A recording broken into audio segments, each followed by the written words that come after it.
ഈശോയുടെ ഗൃഹതയം നമ്മെ വിളിക്കുന്നു അവിടുത്തെ കരുണയുടെ ആഴങ്ങളിലേക്ക്.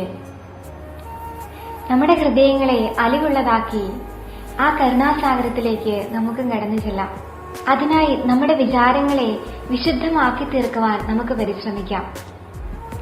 നല്ല വിചാരത്തിൽ നിന്ന് തീർച്ചയായും നല്ല പ്രവൃത്തികളെ വരൂ. നല്ല പ്രവൃത്തികൾ ചെയ്യുന്ന ഒരുവന്റെ ഹൃദയം എങ്ങനെ മലിനമാകും?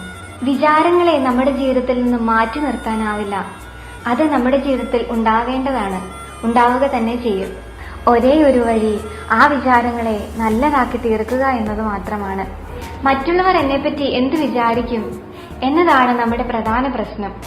ഇതിനെ ദൈവികമാക്കി മാറ്റി നമുക്കിങ്ങനെ കാണാൻ ശ്രമിക്കാം: ഞാനിങ്ങനെ ക്ഷമിക്കാതിരുന്നാൽ ഈശോ എന്നെപ്പറ്റി എന്ത് വിചാരിക്കും? മറ്റുള്ളവരോട് ഞാനിങ്ങനെ ദേഷ്യപ്പെട്ടാൽ ഈശോ എന്നെപ്പറ്റി എന്ത് വിചാരിക്കും?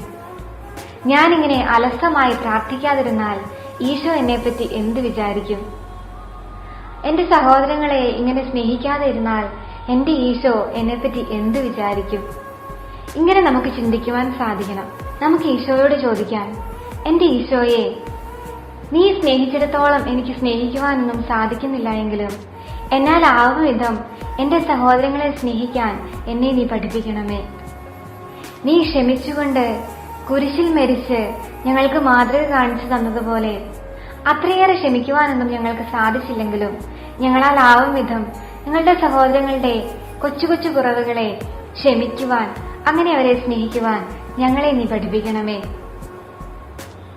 നീ ഏറ്റെടുത്ത അത്രയോളം ത്യാഗങ്ങൾ ഞങ്ങളുടെ ജീവിതത്തിൽ ഞങ്ങൾക്ക് ഏറ്റെടുക്കുവാൻ സാധിച്ചില്ല എങ്കിലും ഞങ്ങളാൽ ആവും വിധം കൊച്ചു കൊച്ചു ത്യാഗങ്ങൾ ചെയ്ത് ഞങ്ങളുടെ ജീവിതത്തെ സുന്ദരമാക്കുവാൻ ഞങ്ങളെ നീ പഠിപ്പിക്കണമേ.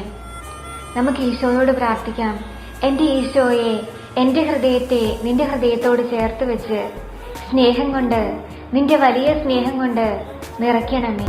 സ്നേഹത്തിൻ നിറവായ തിരുഹൃദയം,